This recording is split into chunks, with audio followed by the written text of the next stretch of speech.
UPTGT, PGT, LT grade, NVS, KVS, UGC NET की तैयारी कर रहे सभी दोस्तों को पंकज ओझा का नमस्कार।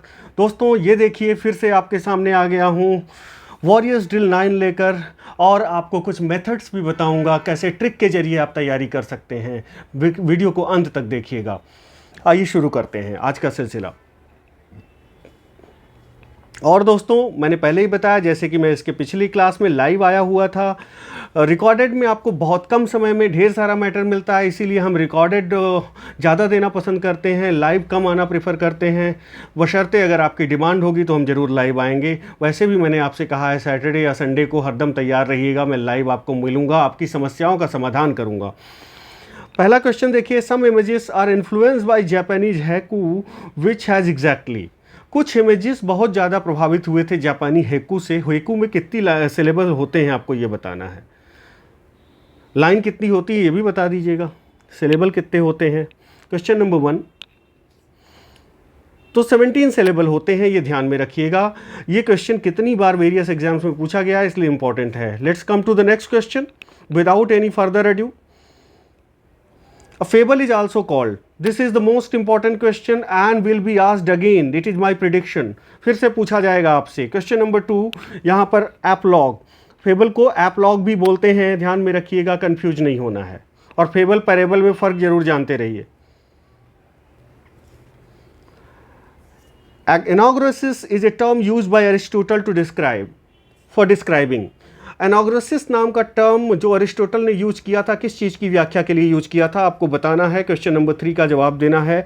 तो यहाँ पर जिन दोस्तों के जवाब सी आ रहे हैं वो बिल्कुल सही है। The moment of recognition by the protagonist. Anagnorisis वह अवस्था होती है जहाँ पर प्रोटैगनिस्ट को, हीरो को ये रियलाइज हो जाता है कि हमने गलती कहाँ की। ट्रेजिक हीरो को ये एहसास हो जाता है कि हमने गलती कहाँ की, लेकिन उससे पीछे फिर अपनी गलती को सुधारने का मौका उसे ट्रेजिडी में नहीं मिलता। तो ये ध्यान में रखिएगा आप। अरिस्टोटल के ट्रेजेडी के कितने कंपोनेंट हैं उन पे ट्रिक बना दी है, ऐप पर आप देख सकते हैं, और मैंने आपको यूट्यूब पर भी बताई हुई है। The liberty which poets take is poetic justice, poetic licence, affective fallacy, rhyming scheme. जो लिबर्टी होती है, जो स्वतंत्रता होती है पोएट्स को, उसे क्या कहते हैं। क्वेश्चन नंबर 4 का जवाब देना है। क्वेश्चन नंबर 4 की अगर बात करें दोस्तों तो वो होगा पोएटिक लाइसेंस। जो लिबर्टी होती है उनके लिए, जो एक स्वतंत्रता होती है शब्दों के साथ थोड़ा सा खिलवाड़ करने के लिए, थोड़ा सा मीटर में, थोड़ा राइम में, कुछ इधर का उधर करने के लिए, ताकि उनकी कविता अच्छी हो सके, उसे क्या कहते हैं, पोएटिक लाइसेंस कहते हैं। Let's move on to next question without any further delay, without wasting your time, your precious time. A foot in prosody is a basic unit of. प्रोसिडी में फुट जो होता है किसकी बेसिक यूनिट होता है, rhyme की, लेंथ की, rhythmic measurement की, none of these. Question number 5 का जवाब देना है। क्वेश्चन नंबर 5 की बात करें तो यहाँ पर सी जवाब देने वाले सबके सब सही हैं। Rhythmic measurement will be the right answer.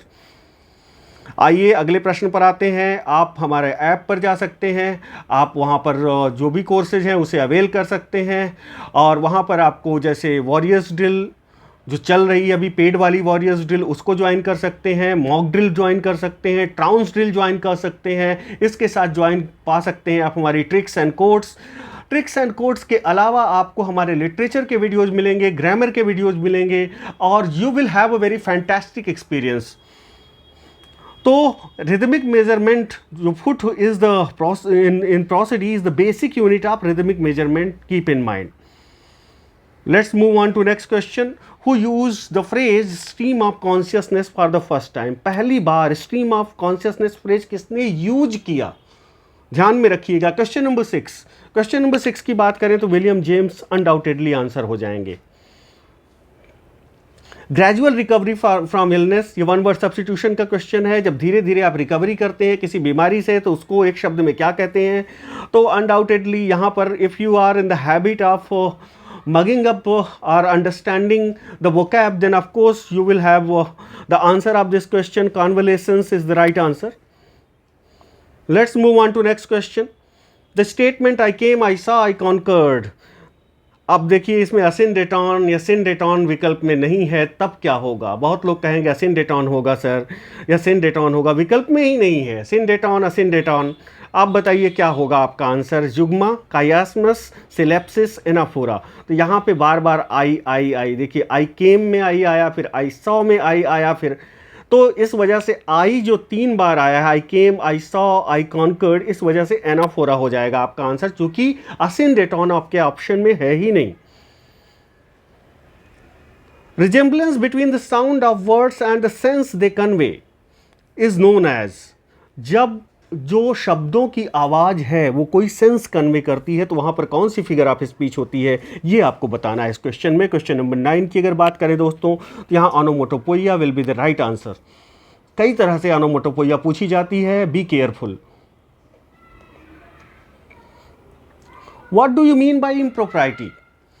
What do you mean by impropriety? Synonym बताना है इम्प्रोप्राइटी का, आपको बताइए क्या होगा? State of confusion and chaos, actions that are legally unsustainable, unlawful activities, actions that are morally wrong। impropriety, एक तो होता है propriety, एक होता है impropriety। बताइए, जवाब दीजिए क्या होगा impropriety का मतलब? देखिए impropriety का मतलब होता है जो भी नैतिक दृष्टि से अगर कुछ आप अनुचित करते हैं, अनुपयुक्त करते हैं, वो जो आचरण है, वो कार्य है, ओके, जो एक कार्य की अनुपयुक्तता है, उसके अर्थ में इम्प्रोप्राइटी का यूज होता है। नैतिक दृष्टि से अनुचित, अनुपयुक्त आचरण या कार्य अगर आप करते हैं, that is impropriety. Okay, actions what are that are morally wrong, ध्यान में रखिएगा। Impropriety is actions that are morally wrong. Again it is questions from synonym and one word substitutions. अगर आपसे वन वर्ड सब्स्टिट्यूशन में ऐसे पूछा जाता है actions that are morally wrong, that then your answer should be impropriety. Let's move on to next question. The word nearest in meaning to quote. अब quote का आपको सिनोनिम बताना है, ध्यान में रखिएगा। और ये जो साइट साइट साइट चिट ये दिया हुआ है, इन सब में आपको अंतर जानना चाहिए, ये ध्यान में रखिएगा। you have to be ready to know the difference between these। इस पे बेस्ड क्वेश्चन ग्रामर में भी पूछे जाते हैं।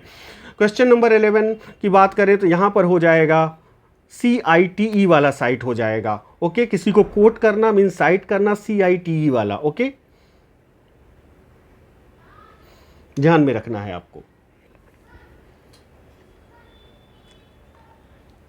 यहां पे बताइए पैलेडियम का सिनोनिम क्या होगा? Question number 12।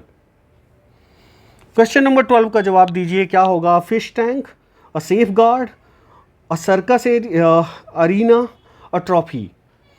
palladium, what will be the synonymous of palladium? बताइए, क्वेश्चन नंबर 12 का जवाब देना है आपको। ओके, देखिए पैलेडियम क्या होता है। पैलेडियम एक तरह से सेफ गार्ड के अर्थ में आता है, ठीक है। पैलेडियम किसके अर्थ में आ जाएगा? सेफ गार्ड के अर्थ में आ जाएगा, इसको ध्यान में रखिएगा। दुर्ग टाइप का, ठीक। आई होप हिंदी से आपको समझ में आ गया होगा। दुर्ग टाइप का palladium is a safeguard. Find out the antonym of profane. Profane का एंटोनिम क्या होगा आपको बताना है। Question number 13। अगर आप वोकैब नहीं पढ़ रहे हैं, then get into the habit of practising vocab. Vocab is not the thing to read. Okay, you are not suppose to mug it up, but you are suppose to practise it on daily basis. Question number 13 का जवाब दीजिए। Question number 13 में यहाँ पर sacred इसका antonym हो जाएगा। Profane का मतलब कोई चीज़ जो अच्छी ना हो, या जो कहें कि अपवित्र चीज़, अपवित्रता का द्योतक है प्रोफेन, और सेक्रेड जो है पवित्रता का द्योतक है। Let's move on to next question. There was no altruistic motive that prompted him to help her. यहाँ पर अल्ट्रुइस्टिक जो वर्ड है, ये जो वर्ड है, इसका एंटोनिम बताना है। Wicked, brutal, inhuman, selfish. आप बताइए। क्वेश्चन नंबर 14 का जवाब दीजिए। क्वेश्चन नंबर 14 की अगर हम बात करते हैं, अल्ट्रुइस्टिक मतलब परोपकारवादी टाइप का आदमी होगा, सेल्फिश मतलब बिल्कुल स्वार्थी टाइप का आदमी होगा। Okay, give one word which can be substitute for one who deserts his religion. जो अपने धर्म का परित्याग कर देता है उसे क्या कहते हैं? Deserter, fanatic, apostate, turncoat. बताइए क्या जवाब होगा आपका। Question number 15। तो ये हो जाएगा अपोस्टेट। जो अपनी धर्म या किसी पार्टी की विचारधारा का परित्याग कर दे उसे अपोस्टेट कहते हैं, ध्यान में रखिएगा। क्वेश्चन नंबर 16 पे आते हैं दोस्तों। The practice of marrying more than one wife at the time is called.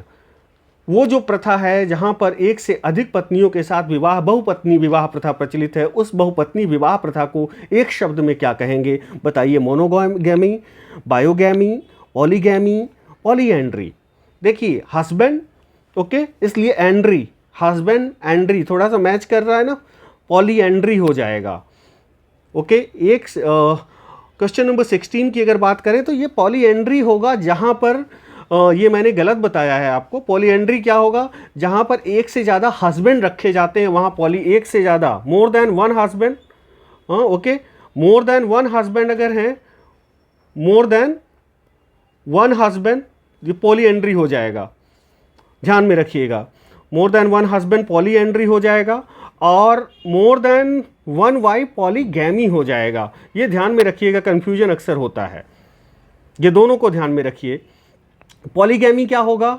जहां पर the practice of marrying more than one wife at a time, polygamy हो जाएगा। Polyandry, practice of marriaging more than one husband at a time is polyandry. Okay, confuse नहीं होइएगा, क्योंकि ये confusing होता है कई बार अगर आप प्रैक्टिस नहीं करते।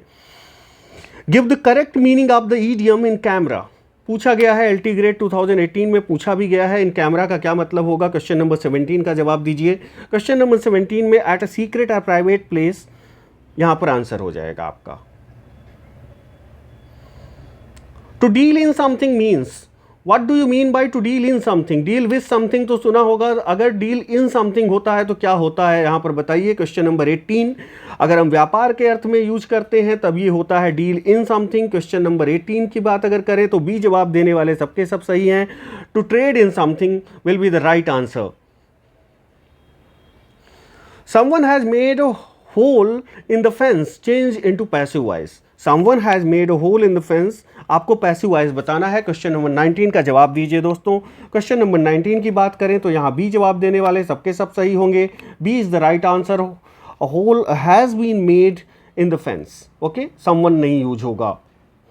एक्टिव पैसिव पर 2-2.5 घंटे का ट्रांसफॉर्मेशन पे हमारा वीडियो है, उसको देख लीजिएगा, you will never have any doubt. Which Shakespearean play has the mask?